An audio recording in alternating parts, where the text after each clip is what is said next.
So this is the intro, right? All right. You know, nothing bothers me more than that. I know you don't like the drumming, do you? Ready? Yep. I'm Steven. And I'm Kevin. And in today's episode of the Steven and Kevin Show, We're going to cover the 10 things you should know about your clients.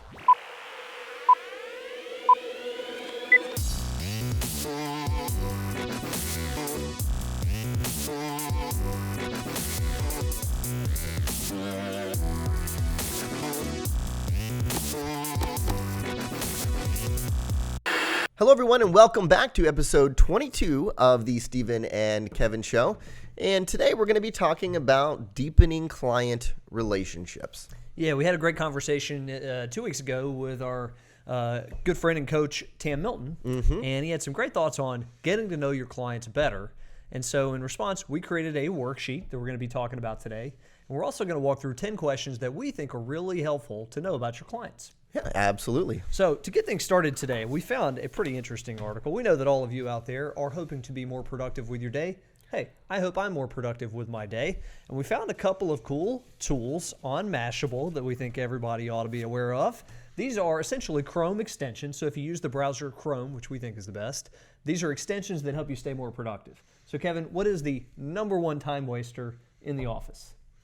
It'd probably just surfing the web. Surfing the web for most people, right? So there are two add-ons, two extensions. One's called Stay Focused. Stay Focused allows you to limit your time on certain websites. It's almost like a parental check on yourself, to where if you said, I want limited amount of time on Facebook, I want limited amount of time on NewYorkTimes.com, whatever websites you frequent, ESPN, where you're blowing right. some time, you can set some limits on yourself. Some of you might need that. Don't set that on Oxley.com. That is, by the way, very good reading. So you set a limit, and what happens? It just like it pops something pops up and just says, hey, you know, you've reached your limit. That's it, buddy. Get back to work. Yeah, okay. The other one is called Momentum, which is a daily goal and habit reminder, so that every time you open a new web browser in Chrome, it pops up a reminder of your goal and objective for the day and a reminder of your to-do list. I think another one that's really helpful. I think it's cool. These are little apps, you know, that are going to help you break bad habits. And those are habits that they're easy to get sucked into, to start kind of surfing the web and looking at this and then looking at that. And I mean, not myself personally, but I'm sure. No, heavens no. No, but you know, this is like a big upgrade from the, you know, having a little rubber band where you pop yourself when you do, you know, trying to get out of a bad habit. Well, think about the tracking and technology that goes into physical fitness now with Fitbit and Garmin and whatnot. They're tracking your sleep patterns. They're tracking your activity. Why not have some technology that helps you be more productive during the workday? Cool. I like it. Some neat little apps there. Check them out. Let us know what you think about them. Okay, so let's get into today's topic, and that is the 10 things that you should know about your clients. And as Steven was saying, this idea was kind of resurrected again by one of our coaches, Tam Milton. And the truth is, you can't forget the fundamental truth of business, that business is about relationships. And going even further than that, business is about personal relationships. And the idea behind this tool, which we're going to do as a giveaway if you ask a question using hashtag #AskStevenandKevin, is to intentionally collect information and deepen client relationships and to get to know them better. Yeah, and we've had versions of this worksheet before. We call it the Know Your Client Worksheet. You know, run-of-the-mill title for what can be a very impactful tool, right? You've seen before the McKay 66. Yep. I mean, there have been books written on this, and some of these things get over the top, but we think that if you just narrow it down to maybe these 10 things we're going to go through today, you're going to find out some really interesting information about your clients. More importantly, we're going to tell you how to leverage that information to get the most bang for your buck. Right? Exactly. So it's one thing to know, let's say, for example, a client's pet's name. What do you do with it? Yeah, exactly. How do you turn it into a little small, thoughtful gift or something like that? And the other thing, too, is, look, you gather this information throughout over time with the relationship that you have with your clients, right? I mean, so if I work with Steven for 20 or 30 years, eventually I'm going to know a lot of this stuff. But the idea is to speed the process along and, again, be intentional about it. Intentional with conversations, not intentional with saying, Kevin, Mr. Client, we'd really like to know more about you as my client. Could you fill this out for us? Right? Yeah, don't do that, because we've seen advisors do that. Many times. Yeah, you kind of lose credit when you do that. It defeats the purpose, right? Yeah. They think when you're there before their visit with you and you've looked through this sheet and, yeah, how's Miffy, your dog, doing? Right? Miffy. That's like a worse example of a dog name. What do you have one of those pocket dogs, probably, right? Miffy. Okay. All right. Let's get into it. So the first thing that we think you should know about your clients are family members, right? Kids, parents, siblings, both spouses. You got to fill that out. And look, with this sheet, we actually create like a tree here, diagram where you can kind of map this stuff out. Right. So you're trying to figure out what, not only what their names are, and some of these are real easy, right? You should know most of your clients' kids' names, but what about your clients' brothers and sisters or their parents if they're still living? And what are these people into? It's one thing to know that their mother is still alive. It's another to know that she's an avid gardener. That's good. Or that she loves reading a certain type of book. Whatever it is, these are things that you can leverage either in conversation to let a client know that you've been paying attention and you've been listening, or maybe in a small gift scenario. Yeah, I love it. The second is their pets' names, right? Like Miffy. Miffy, right? They've got a dog named Miffy or Layla or any other type of dog name or parrot or cat or fish. These are things you want to know, right? Yeah. So, and it's one thing to say, hey, how's that dog of yours doing? Right? Yeah, It's another to say, hey, how's Miffy? Right. You guys have Shih Tzus, right? If you know their names, you can get. I saw a client texted me a picture the other day of a dog bowl that they had sent to a good client of theirs. It had the dog's name on the bowl. It looked like $1 million. It might have cost $25,000, and they had that sent to a good client of theirs. These things help. Next one here is social media usage.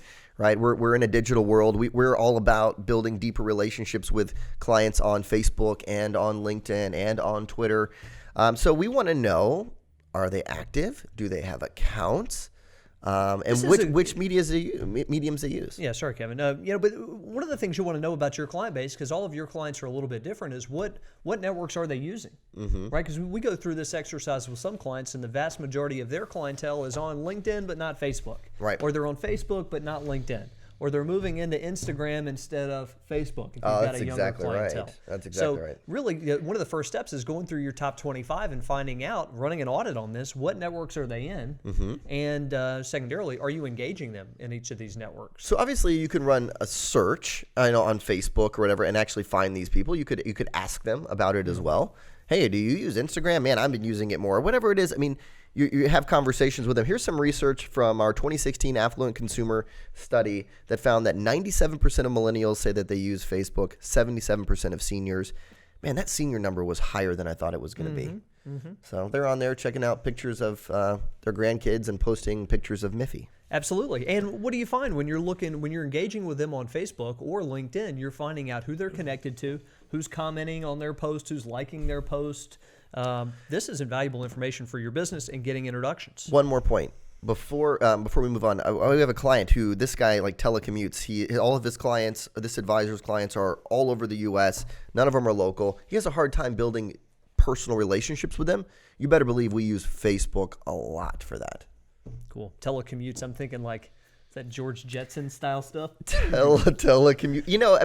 He's the one who says I'm telecommuting all the time, so just kind of stuck in my head. Because I telecommute a lot as well. Yeah, we never knew there was such a title. He called it telecommuting. So number 4, what are their favorite restaurants? And part of that, what kind of foods do they like to eat, and which ones do they not like? Yeah. Right? Do they have food allergies? Is that even important? Yeah, and also, if you're suggesting a dinner spot, you might say, hey, I know Michelle is really into Thai food. Why don't we try that new restaurant across town? You're giving me a little bit of credit, as is she, for remembering that preference. Yeah, exactly. Right? If you sit down for dinner with me and you say, oh, Stephen, this dish right here is fantastic. I had it here a couple of weeks ago, but it's got onions in it. And I know you're an anti-onion guy. I think you and I bond over this anti-onion thing. So I give you some onions. points, right? I'm thinking, hey, I like your style. That vile weed is not making its way onto my plate. Vile weed. Good stuff. So, number 5 here, reading habits. When you take a look at some of our 2016 Affluent Consumer Research on the top 5 recreational activities here, number 1 is reading. And everybody thinks it would be golf or wine drinking or something else, watching sports, but reading was at the top of the list. And that's something that, obviously you're not going to know just by osmosis. You're not going to know that a client reads a certain type of novels or books or doesn't read, but you've got to ask them, hey, have you read any good books lately? Right? What types of things do you typically read? Who are some of your favorite authors? Yeah, that's exactly right. For me, I just don't read, fiction, right? I mean, I like business books. That's interesting to me. I feel like we can put it into use. If someone asks me a question about, have you read, Likeable, the social media book, that would really turn me on. I'd be, oh, that's pretty cool. So Absolutely. Number 6, exercise habits. Not all of your clients exercise, but many of them do. And it'd be nice to know, do they play tennis? Do they ride bikes? Do they run? Do they go to group exercise classes? Do they exercise individually or as part of a group? And again, it's interesting for conversation. You want to showcase that you know a lot about them, but at the same time, this is a great way to uncover their connections. If you know that a certain client is part of a running group that goes 3 times a week, you'd ultimately want to know who else is part of the group. Anybody else I know? That's great. What kind of pace do you guys run? I mean, what is it that can help you build a relationship? Don't do this though. Don't try and join a running group or get yourself involved in one of these running groups to get to know a client's spheres of influence better when you don't run. Sounds like you've fallen victim to that. I have not fallen victim to it, but we've seen advisors do that where all of a sudden they're going on like a 10-mile run and they had no idea what they were getting themselves into. Number 7 is important dates. Look, most of you know birthdays, right? What about anniversaries? What about that retirement date, the date that they retired or the date that they're planning to retire, the date you began working together? Important dates that you can bring up and again, just shows that you're thoughtful. Yeah, if nothing else, you don't have to take them for dinner every time you have an anniversary of when you started working together. But if it were on your calendar and you had a reminder, you're using this worksheet, that quick email, quick note. Hey, just thought I'd mention that this marks 5 years of us working together, Kevin. I feel privileged. This has been great. Yeah. However you word it better than what I just did there. Number 8, good. Preferred beverages. Now, on 2 fronts. If they're in the office, obviously one set of beverages you want to have be mindful of, whether it's coffee or juice or water. What do they take in their coffee? I was going to say how they like their coffee is important. Yeah. And remembering that from one meeting to the next is always helpful. So Stephen comes into your office, he's going to get a Red Bull and a Snickers because that's what he wants every single time. Red Bull and Snickers. No, my body would explode. Yep. But if you're out of the office and they drink an occasional glass of wine or beer, you remember some of those preferences. Yeah, you're into IPAs, right? Right. Yeah. I remember last time you told me you were really getting into stouts, Kevin. Have you tried this one? I mean, those are things, if you remember them about clients, they think highly of you. Number 9, social clubs and organizations. Knowing where your clients are involved, things that they're passionate about, groups that they're a part of in your community. There's lots of community-style groups. Knowing about those, and again, that's another great one to identify who they socialize with. Number 10, related to that, charitable interest. Where do they donate their time and money, and why? Yeah, I think the why is a big one there because, I mean, whether it's, they care about a particular foundation, did they have a family member who suffered from that, a particular illness or something like that? There's usually a why behind it. There's a story there, and you want to uncover that. And how can you help in that regard, right? Good. If they've got an annual golf tournament, if they've got a fundraising dinner, can you go? Can you contribute? Can you get other people, other clients to participate? It's a relationship builder. Good stuff. So if you want this sheet, which we call it the Know Your Client worksheet, again, not really a fancy title, but on the back it has a lot of different things that you can gather and information you can fill out about your best clients. You need to ask us a question. Use hashtag AskStephenandKevin on Twitter or on Instagram, and we'll send this over to you. And you'll use this in 2 ways. Number 1, you can use it in hard copy form. Plenty of people do. It's great in that fashion. Number 2, if you wanted to blend some of these fields into your CRM, many of you collect this information electronically. Good for you.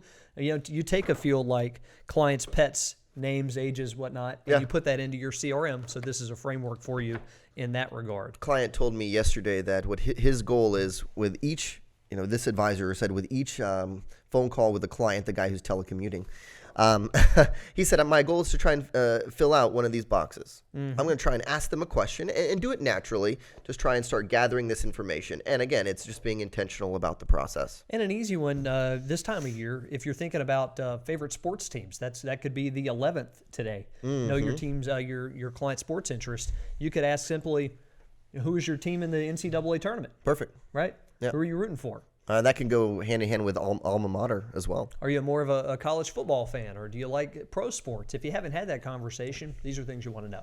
So thanks for joining us. Hashtag Ask Stephen and Kevin if you want to ask a question.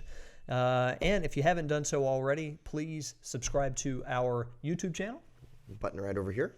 And we'll see you next time. Thanks, everyone.